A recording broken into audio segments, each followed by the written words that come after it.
What is up, everyone? After the latest card, it really made me realize, just how good Merab is. One of the greatest to ever do it. He's my favorite fighter. Obviously, I picked him to win versus Sean O'Malley, and that came true. I picked it, called it perfectly, 50-45. And yeah, after that performance, he's the GOAT. It's undeniable, and I'll tell you why. So his wins, his resume. I think resume, in my opinion, is the most important part of determining a GOAT.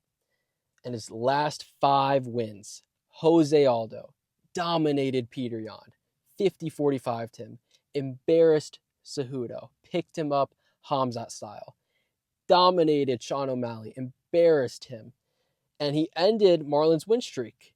And after that, he went on like a 7-fight losing streak or something like that. And even though he has 0 title defenses, thanks to Aljo, he's still the GOAT. He still is. No one has wins like him, and he's the only fighter here that doesn't have any asterisks. With the bantamweight division, there's so many asterisks, like robberies, injuries, the DQ versus Peter Yan, so much stuff. And for this division, it's so elite, just like lightweight, where you only need 1, 2, 3 defenses. In this case, 0. But still, in my opinion, his resume is next to none. He's the bantamweight GOAT. I think number 2 is Dominic Cruz. I believe he was a 2-time UFC champion, 4 title defenses, but he has a few losses. He has Cody Garbrandt. In his prime, he lost. Henry Cejudo, I get it was after a long layoff. I think 4 years coming off of a loss, Stipe style, and he lost to Cheeto. That's really not good. I get he was washed at the time, but it is what it is. His wins, though, he beat roided up TJ Dillashaw. That's great. Demetrius Johnson, that's as good as it gets, even though size advantage and Mighty Mouse was not even in his prime yet. He beat Benavidez. That's a pretty good win. And he beat Uriah Faber. That's a decent win. I think they fought 3 times. The first one, Cruz, I'm pretty sure, was way too young, not in his prime. The third one, Faber was pretty much washed. But the second one is what really counts. And Cruz won it. Cruz proved to be the better fighter. And yeah, I think Cruz is definitely second. Third, this is where the asterisks really start to come into play. Aljamain Sterling. Technically 3 title defenses, but I'm only going to say 2. His losses, he also got knocked out or lost to Marlon. He lost to Sean O'Malley. So he doesn't have a ton of losses, which is good.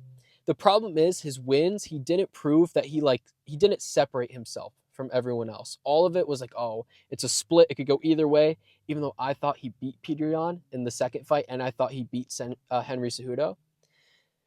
But you could say he lost to Peter Yan in the first fight with a knee. It's so weird. Plus how he got the belt. His best win is Corey Sandhagen. And then you have TJ Dillashaw with that injury, the shoulder injury. And it's just like, oh, I don't know. It's very hard to put Aljo at some of these spots. If he would have beat Sean O'Malley, everything would have been solved. He would have been the bantamweight GOAT. Of course he lost. I get he's rushed into it, but I mean, O'Malley was injured in the fight. Granted, he didn't know he was going to be injured, but still. Number 4, Peter Yan. Former champion. 3 losses to 3 elite guys. And 2 of his losses aren't bad. In my opinion, he beat Sean O'Malley. That should be a win. You could say he beat Aljo the first time. I think the second time he lost was extremely close. The Merab loss is just such a bad loss. That really stained his legacy. But his wins, he finished Jose Aldo. He beat Corey Sandhagen. He beat Song Yadong. Those are 3 good wins. And you could argue the Aljo first win, even the second win. You could argue the Sean O'Malley. I think he beat Sean O'Malley. But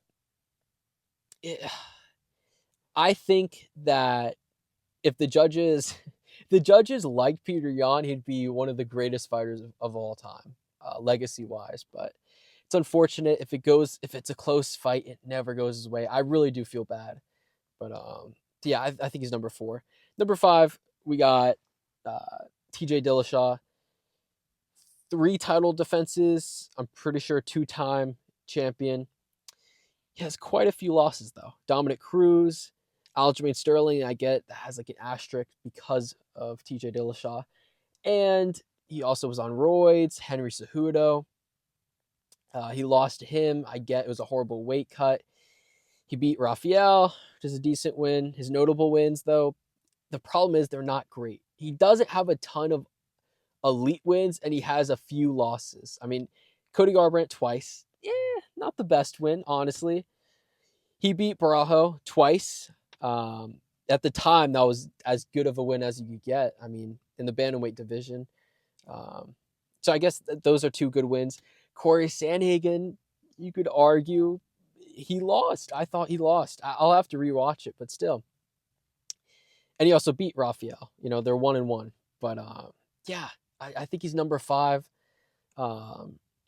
And it's crazy. It's always crazy to think about what if the judges gave the fight to Corey? Because keep in mind, if they gave that fight to Corey, what's then going to happen is Corey is going to fight Merab in Salt Lake City, probably lose, and they're going to do Aljo versus Aldo, a healthy Aldo. And that is a nightmare matchup for Aljo. And I think Aldo would have went to Abu Dhabi and he would have taken the belt and become the bantamweight champion on top of being already the featherweight champion years ago. But still, I mean, imagine his legacy then. Oh, it hurts. It hurts to think about. And then obviously the what if with Aljo, Peter Yan, the illegal knee. What if he never landed? How many defenses would Peter Yan, how many would he have won? I mean, because if he fights Sean O'Malley, that's a 5-round fight. I think he wins that fight if it's 5 rounds. I think he already won it, but still.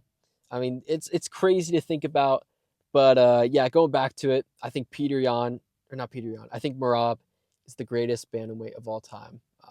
Obviously, Merab, he's my favorite fighter. But yeah, I think I don't think he's that boring, honestly. So much crazy stuff always happens when he fights. The kissing in the back, the little mocking O'Malley's kick, turning around before the round's over, the first 10 seconds where like the corners are yelling at each other. He's just a funny guy, yelling at Zuckerberg, picking up Henry. I think he's actually entertaining, and he was landing some good ground and pound in round 4. But yeah, that's my thoughts. I just want to come on here to say, Merab is the bantamweight